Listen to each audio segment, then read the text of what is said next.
Okay, let's proceed to number 2. Age of car versus resale value. Age in years. 1, 2, 3, 4, 5, 6. Value in $1,000. So we have 18, 16, 14, 11, 9, 7.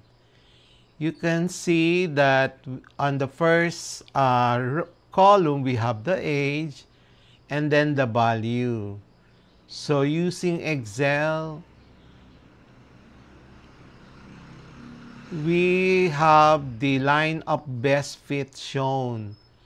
The equation is y is equal to negative 2.2571x plus 20.4. R squared is 0.9962. So as you see, the line is sloping downward. So, and also the slope is negative. So this is negative correlation. So, let's proceed with number 3. Weekly exercises, weekly exercise time versus body mass index. The minutes are 30, 60, 90, 120, 150, 180. BMI values are 30, 29, 27, 26, 25, 24. Having minutes our first column, BMI as our next column. So there you see the values of minutes and BMI. And then using Excel, you can come up with the line of best fit. And it is again sloping downward. So the equation of that line is y is equal to negative 0.041x plus 31.133.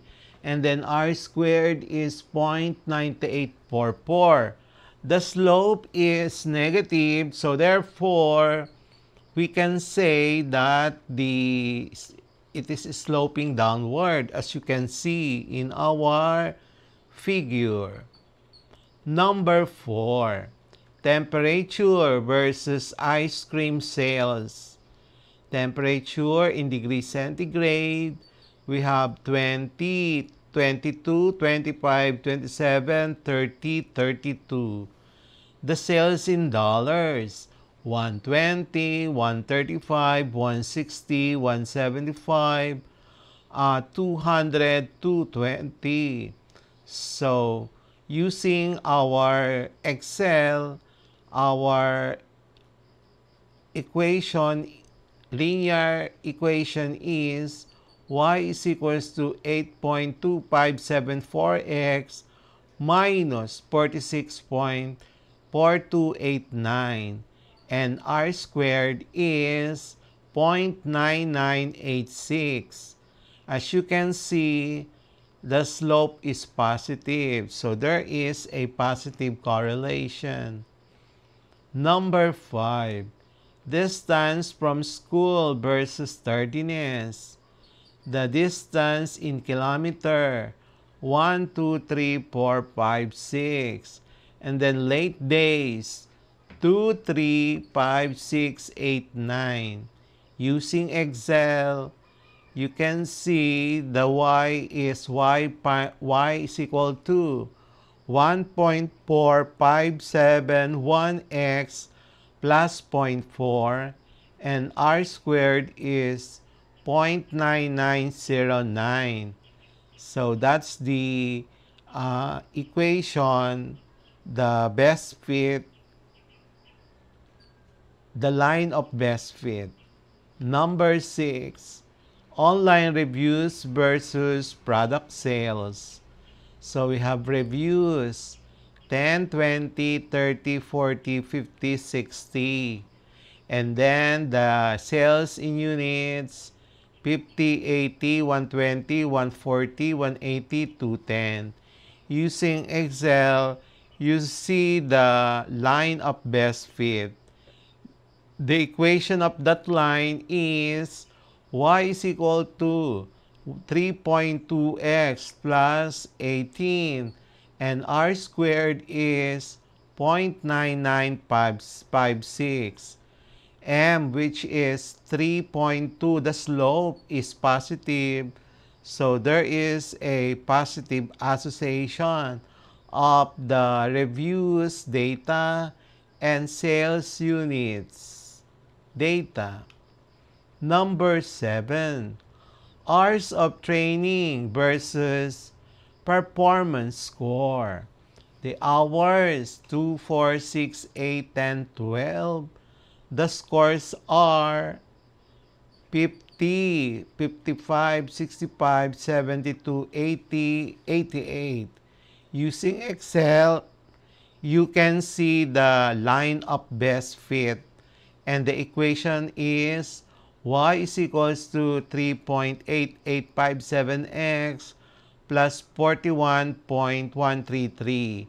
As you can see, the line of best fit is sloping upward.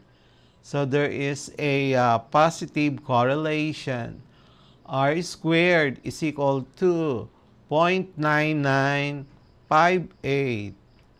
Number 8, years of job experience versus salary. Experience in years, 1, 3, 5, 7, 9, 11. And then the salary is in terms of $1,000, 25, 35, 45, 55, 65, 75. Using Excel, you'll see the line of best fit. And the equation of that line is y is equal to 5x plus 20. And r squared is equal to 1. Number 9, the number of absences versus final grade. Absences 0, 2, 4, 6, 8, 10. Grades 95, 88, 82, 75, 68, 60. So we have, using Excel, you can see the line is going down. And the equation of the line is y is equal to negative 3.4571x plus 95.286. R squared is equal to 0.9984.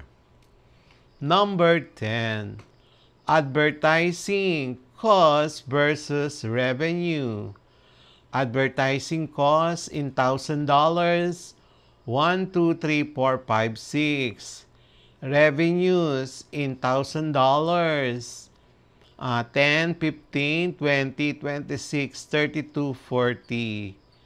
Using Excel, the equation of the line of best fit is y is equals to 5.91433x plus 13.1333. And then you have r squared is equal to 0.9924. Number 11, hours on social media versus productivity. Hours 1, 2, 3, 4, 5, 6. Productivity 95, 88, 82, 75, 68, 60. Using Excel, the equation of the line is y is equal to negative 6.9143x plus 102.2. R squared is 0.9989. The line is sloping downwards, so there is a negative association of the hours and productivity. Number 12, temperature versus electricity use. The temperature in degrees centigrade, 20, 22, 24, 26, 28, 30. And electricity in kilowatt hour, 120, 130, 145, 155, 170, and then 185.